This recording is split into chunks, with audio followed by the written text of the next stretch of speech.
Hello guys, Assalamu alaikum. How are you all? Hope are you all fit and fine. This is Hamid Islam in front of you. Today I'm gonna share with you today's topics. Today's topics is a very important for beginner. Those people are beginner. This topic is too much important for beginner. That's why I gonna share with you. বন্ধুরা আজকে আমি এমন একটি class আপনাদের সঙ্গে share করতে যাচ্ছি।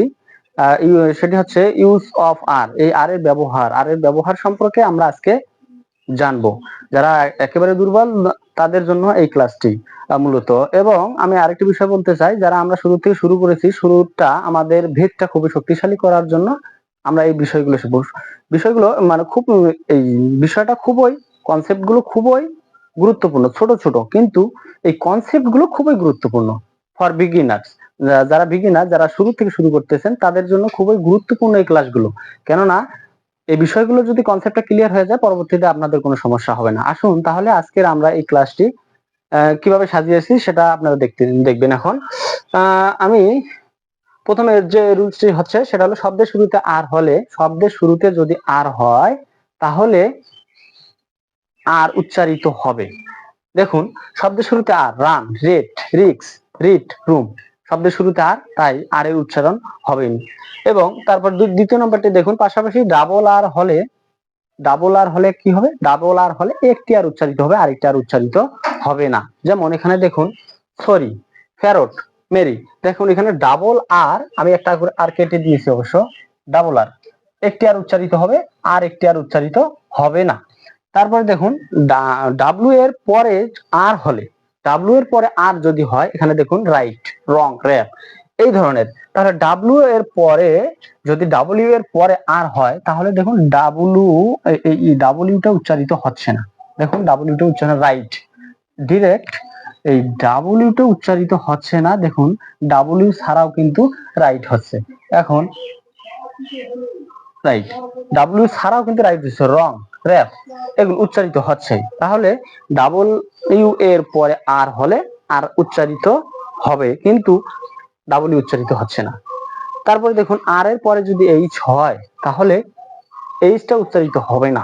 Rhythm, rhythm, rhyme, তাহলে দেখুন রাইম এবং রিদম, তাহলে আর এর পরে এইচ হলে এইচটা উচ্চারিত হচ্ছে না। তারপরে দেখুন, আর এর পরে যদি ভাওয়েল থাকে, দ্যাটস মিন এই, আই ও ইউ।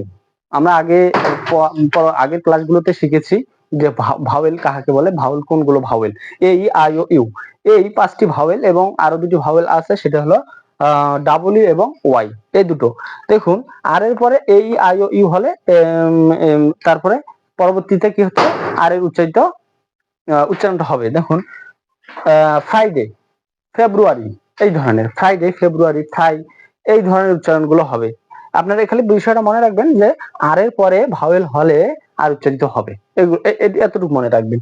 তার পরবর্তীতে 6 নম্বর আছে, আর এর পরে যদি ডাব্লিউ এবং ওয়াই থাকে তাহলে আর উচ্চারিত হবে। যেমন খাই, এখানে আরেকটি উদাহরণ আমি দিয়ে রেখেছি। দেখুন যে my brother works in the field, এখানে পরবর্তীতে দেখুন এখানে নিয়ম অনুযায়ী শব্দের শেষে আর আছে, এখানে আরটা উচ্চারিত হওয়ার কথা না, এভাবে হওয়ার কথা ছিল my brother works in the field, এভাবে হওয়ার কথা ছিল। বাট এখানে আর এর পরবর্তী ওয়ার্ডটা দেখুন, আর এর পরবর্তী ওয়ার্ডটা দেখুন ডাবল ইউ, ডাবল ইউ, তাহলে ডাব্লিউ হচ্ছে, ডাব্লিউ আমরা জানি ডাব্লিউ এবং ওয়াই এই দুটো কিন্তু সেমি ভাওয়েল, সেমি ভাওয়েলের কারণে কিন্তু এখানে আরটা উচ্চারিত হচ্ছে, my brother works in the field, এই ধরনের হচ্ছে।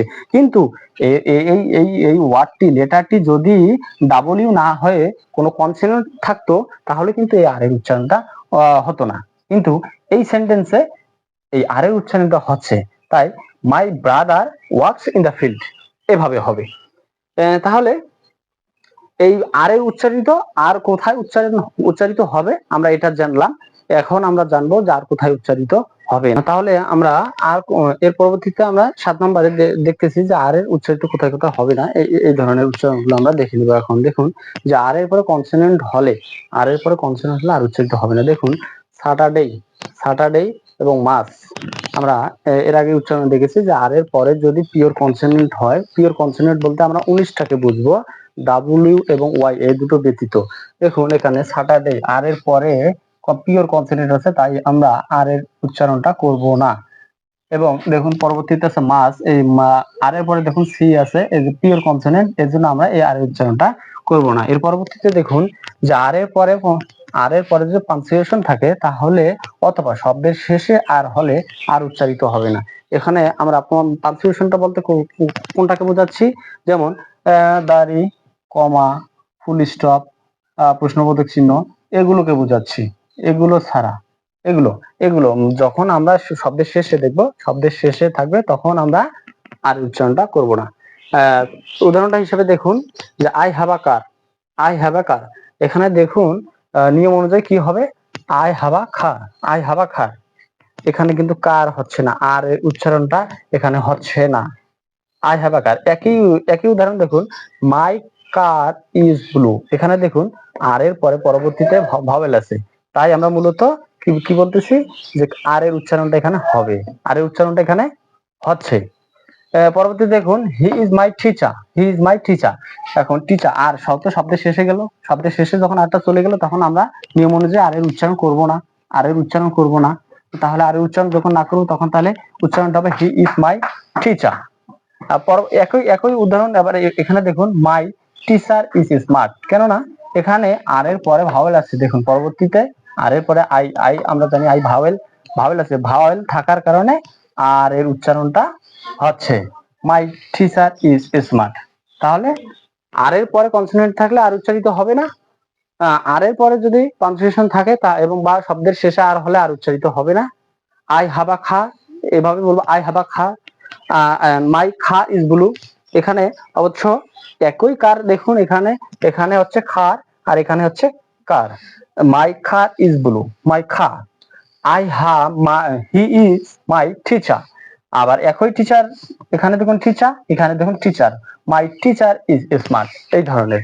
তো সো গাইস, আশা করি আমার আর আজকের এই ক্লাসটি অবশ্যই ভালো লাগবে, অবশ্যই আপনার একটু হলেও উপকারে আসবে, যদি উপকারে আসে অবশ্যই আমার পেজটি ফলো দিয়ে রাখবেন এর পরবর্তীতে নতুন নতুন ভিডিও পেতে। এবং এর পরবর্তীতে যে ক্লাসগুলো খুবই গুরুত্বপূর্ণ ক্লাস, এই ক্লাসগুলো করার জন্য আপনাদেরকে আগাম আমন্ত্রণ জানাচ্ছি। এবং আমরা জানি যে এই বেসিক কনসেপ্ট গুলো যদি ক্লিয়ার করে দেয়, পরবর্তী যে আমরা একটু কঠিন যে অধ্যায়গুলো ক্লাস নিব, সেই ক্লাসগুলো অবশ্যই বুঝতে সহজ হবে।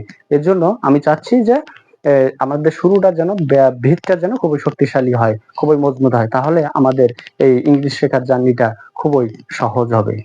তো থ্যাংক ইউ ভেরি মাচ।